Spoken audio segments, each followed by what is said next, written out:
नमस्कार, मैं हूं मंगलेश्वर और मैं बता दूं आपको ट्राइबल डिपार्टमेंट में मध्य प्रदेश में एकलव्य आदिवासी विद्यालय हैं। मध्य प्रदेश में तकरीबन 63 आदिवासी एकलव्य विद्यालय हैं। ये एकलव्य विद्यालय जो हैं ये विशेष विद्यालयों में आते हैं और यहाँ पर विशेष प्रकार की मतलब व्यवस्थाएं मतलब छात्रों को, जो आदिवासी छात्र होते हैं, छात्र छात्राएं उनको दी जाती हैं। और ये सरकार द्वारा संचालित होता है। इसमें केंद्र सरकार इसमें सीधा सीधा फंड देती है और ये जो संविधान की धारा 275A के तहत आता है। तो ये मैं यहाँ पे बता दूं आपको कि ये एकलव्य विद्यालय हैं।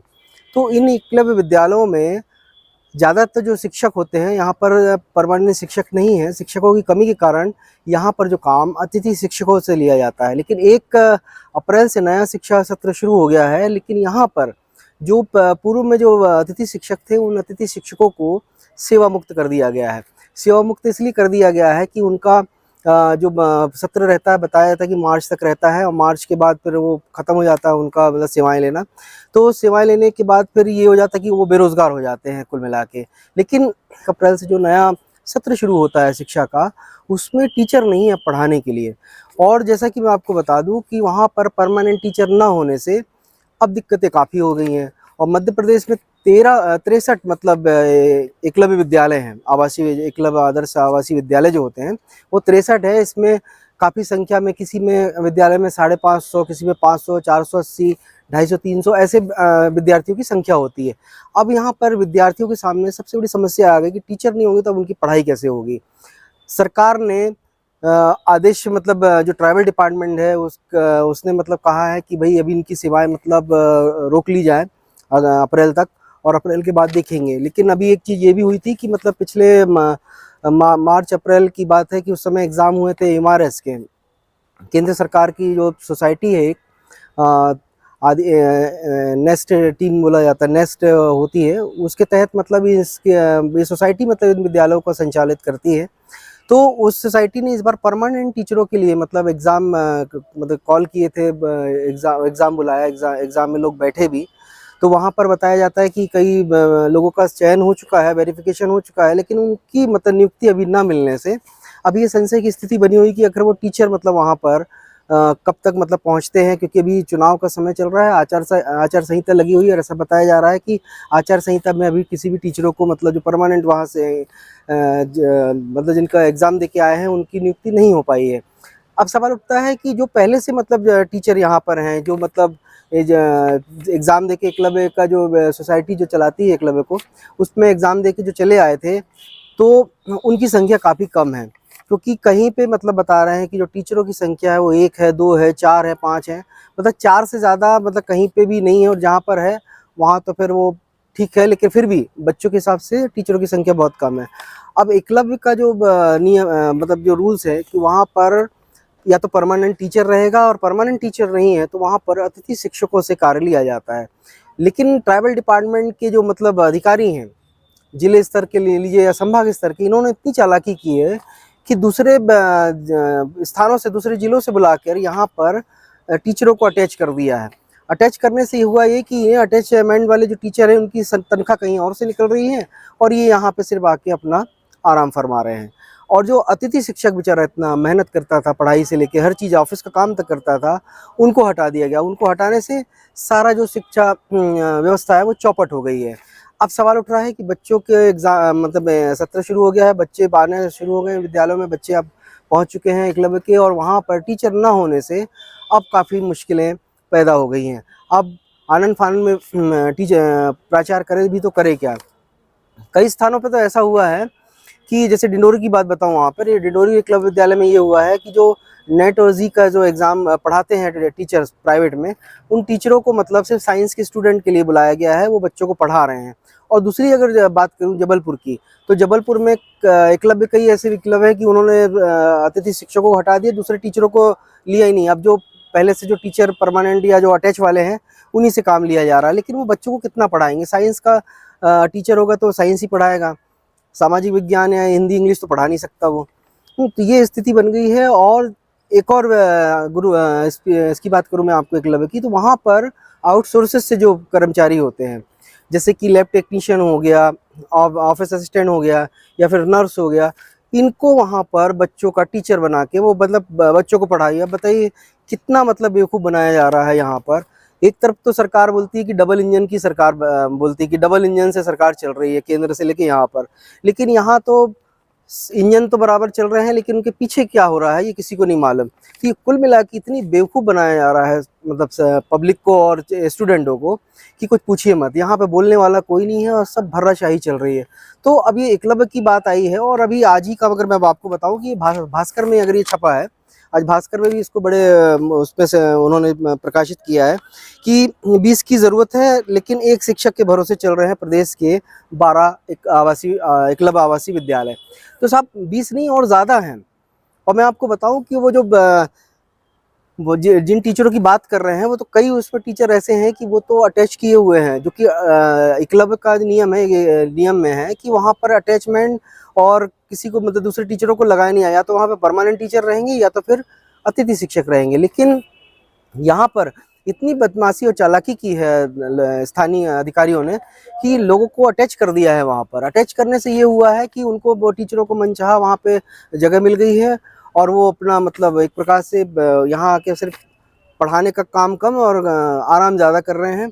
और जहाँ से ये मूल पद से आए हैं तनख्वाह इनकी वो मूल पद से निकल रही है। यहाँ पे सिर्फ वो उनका काम है पढ़ाने का, बाकी इनका कोई नहीं। अगर स्थानांतरण होता है, ट्रांसफ़र होता है तो ट्रांसफ़र एक नए तरीके से होता है और उसमें ये होता है कि स्थानांतरण होने के बाद उस टीचर की या उस कर्मचारी की सैलरी जहाँ पर उसका ट्रांसफ़र होता है वहीं से निकलेगी, लेकिन यहाँ पर ऐसा नहीं है। तो कुल मिला के देखा जाए ये सरकार को बेवकूफ़ बनाने का काम किया जा रहा है और सरकार भी इस ओर ध्यान नहीं दे पा रही है। तो ये कुल मिला के जो मध्य प्रदेश की शिक्षा व्यवस्था है वो सारी चौपट हो गई है। भला ये कितनी बड़ी बड़ी बातें करें कि हम सीएम राइज स्कूल बना रहे हैं, पीएम श्री कर रहे हैं। अरे साहब पहले इन स्कूलों को तो सुधार लिया जाए, इनको स्कूलों को सुधार अगर कर लिया जाएगा, इन व्यवस्थाओं को सुधार कर लिया जाएगा तो पीएम और सीएम राइज की जो बात की जा रही है वो ऑटोमेटिकली सुधर जाएगी। तो नए नए चीज़ें तो स्कूल बनाए जा रहे हैं लेकिन पुरानी व्यवस्था जो हो गई है वो चरमरा गई है, उसको ज़रा सा भी ये लोग सुधार काम नहीं कर पा रहे। तो कुल मिला के सरकार की बहुत बड़ी नाकामी है और इसका मतलब जो भी दारोमदार है वो सरकार पे आता है, क्योंकि सरकार जब इतना सब चीज़ देख रही है, उनका सिस्टम है, उनके लोग बैठे हुए हैं, मतलब बहुत बड़ा मतलब एक प्रकार से उनका नेटवर्क होता है, वो चाहे तो सारी चीज़ें की जानकारी ले सकती है। लेकिन वहाँ पर होता ये है कि सरकार को कोई लेना देना नहीं, सरकार के सामने तो सिर्फ फाइलें जाती हैं, फाइलों में सारा ओके रहता है, लेकिन ज़मीनी स्तर पे जो होता है वो कुछ नहीं होता है। तो कुल मिला के एकलव्य आवासीय विद्यालयों की हालत इस समय बहुत ख़राब है। और मैं एक चीज़ और बता दूं कि यहाँ पर अभी 6वीं क्लास में जो एकलव्य आवासीय विद्यालय में जो प्रवेश पिछले बार होना था वो किसी कारणवश मतलब रुक गया था। अब उसका प्रवेश का आ भी गया है, एडमिट कार्ड भी जारी हो गए हैं। अब ऐसे में वहाँ पर बच्चों को जो प्रवेश वाले बच्चों का जो एंट्रेंस एग्ज़ाम होना है वो भी समस्या आ गई कि वो बच्चों के एंट्रेंस एग्ज़ाम होंगे कैसे। तो ये कुल मिला के अगर सरकार चाहती तो ये सारा कुछ हो जाता, लेकिन बहुत बड़ी अनदेखी कर दी गई है। पिछले बार तो सीएम ने ये मुख्यमंत्री शिवराज सिंह चौहान ने अतिथि शिक्षकों की पंचायत बुलाई, पंचायत में ढिंढोरा पीटा गया कि हम ये कर रहे हैं, अतिथि शिक्षकों को उनको साल भर निकाला नहीं जाएगा, उनको बराबर वेतनमान दिया जाएगा। और मैं भी बता दूं कि जो शिक्षण विभाग है, संचालनालय शिक्षण विभाग मध्य प्रदेश शासन का जो है, वहाँ पर अतिथि शिक्षकों की 5 से 6 महीने हो से आ रहे हैं, उससे ऊपर हो गया है, उनकी अभी तक तनख्वाह तक नहीं हुई है। और सब शिक्षकों की छोड़िए, अभी तक तो जो उनके डिपार्टमेंट वाले हैं, उनके कई डिपार्टमेंट ऐसे हैं कि वहाँ पे तो सैलरी नहीं हो पाई है। और सीएम एक तरफ बोल रहे हैं कि पैसे की कोई कमी नहीं है, तो फिर पैसे की कमी नहीं है तो साहब इनको सैलरी क्यों नहीं मिल पा रही है? सबसे बड़ा कुछ विषय अपने बीच में आए, कोई योजना पूरी नहीं होगी, बंद हो जाएगी, ये अनावश्यक डर है। माननीय अध्यक्ष महोदय, कोई लाडली लक्ष्मी योजना से लगा करके सारी योजनाएं, कोई योजना बंद नहीं होगी, सारी योजनाओं के लिए पर्याप्त धनराशि हमने रखी है। सवाल है। अब सवाल आता है कि ये अतिथि शिक्षक जो है, तो ये अब एक थोड़ा सा मैं आपको क्लियर कर दूं कि लोक शिक्षण विभाग का जो के अतिथि शिक्षक होते हैं वो अलग होते हैं, एकलव्य जो होता है उनके एकलव्य विद्यालय के अतिथि शिक्षक अलग होते हैं। क्योंकि एकलव्य वाला का जो अतिथि शिक्षक रहते हैं, इनको मतलब सेंट्रल गवर्नमेंट की जो संस्था है, समिति है, वो संचालित करती है, और ये लोक शिक्षण विभाग का जो है वो अलग ही होता है। लेकिन यहाँ पर लोक शिक्षण संस्थान की बात कर लीजिए या फिर ईएमआरएस की बात कर लीजिए, ये सारी दोनों की अभी स्थिति एक सी हो गई है। और यहाँ पर मतलब अतिथि शिक्षक न होने के कारण अब छात्रों को भी बड़ी परेशानियों का सामना करना पड़ेगा, क्योंकि बताते हैं कि अप्रैल के लास्ट में एक उनका कोई एग्ज़ाम होता है। अब वो एग्ज़ाम कंडक्ट करवाने वाला भी कोई नहीं है, क्योंकि वो एग्ज़ाम भी बहुत इंपॉर्टेंट होता है और फाइनल में उसके मार्क्स ऐड होते हैं। तो कुल मिला के इतनी भर्राशाही चल रही है, मतलब साहब नियम कायदे कानून कुछ नहीं है, सिर्फ हवाई वाली बातें होती हैं, सिर्फ कागज़ों में बातें होती हैं, लेकिन अगर जाके देखा जाए तो वहाँ पर कुछ नहीं होता है। तो जिला प्रशासन को और विभाग के जो अधिकारी हैं उनको भी मतलब ये चीज़ देखनी पड़ेगी कि किसी तरीके से मतलब जो व्यवस्था है, शिक्षा व्यवस्था पढ़ाने की बच्चों को, वो उसमें व्यवधान ना हो, बच्चों का नुकसान ना हो। और ये अतिथि शिक्षक जो हैं इनको मतलब दोबारा बुला के उनको मतलब पढ़ाने का मतलब उनकी सेवाएं ली जानी चाहिए। क्योंकि मैं एक चीज़ और बता दूं, यहाँ पे क्लियर कर दूं कि फरवरी मार्च में एक आदेश आया था, उसमें ये अतिथि शिक्षकों से बोला गया था कि इनको मतलब जून तक इनको मतलब किसी प्रकार की छुट्टी नहीं मिलेगी, ना मिलेगी, क्योंकि इलेक्शन का समय चल रहा है, लोकसभा चुनाव चल रहे हैं, इनकी सारी छुट्टी कैंसिल कर दी। फिर दोबारा एक आदेश आता है जिसमें कहा जाता है कि अतिथि शिक्षकों की भी सेवाएं अब इलेक्शन में ली जाएंगी। लेकिन उसके बाद फिर एक आदेश आता है, मतलब इतना मजाक बना के रखा है देखिए आप, कि फिर आदेश आता है कि नहीं, अतिथि शिक्षकों से मतलब उनकी ड्यूटी वहाँ नहीं लगेगी। और फिर एक मौखिक आदेश आ जाता है कि साहब अतिथि शिक्षकों को कार्य मुक्त कर दिया जाए। तो मतलब कितना मजाक है। एक तो बेरोजगारी देश में और प्रदेश में इतनी लगातार बढ़ रही है कि मतलब बेरोजगारों की संख्या बढ़ रही है, खासतौर पे युवाओं की संख्या बढ़ रही है, और लेकिन यहाँ पर उनके साथ भी सरकार मजाक पे मजाक किए जा रही है। तो कहीं ना कहीं ये बहुत बड़ा मतलब उन बेरोजगारों के लिए, उन टीचरों के लिए भी, अतिथि शिक्षकों के लिए भी मजाक है, जिनकी अब ओवर एज हो चुकी है। अगर उनको मतलब किसी तरीके से उनका घर गृहस्थी चल रही थी, उनको रोजगार मिला था, अब वो बेचारे अगर बैठ जाएंगे तो वो अपने पारिवारिक स्थिति कैसे सुधार पाएंगे।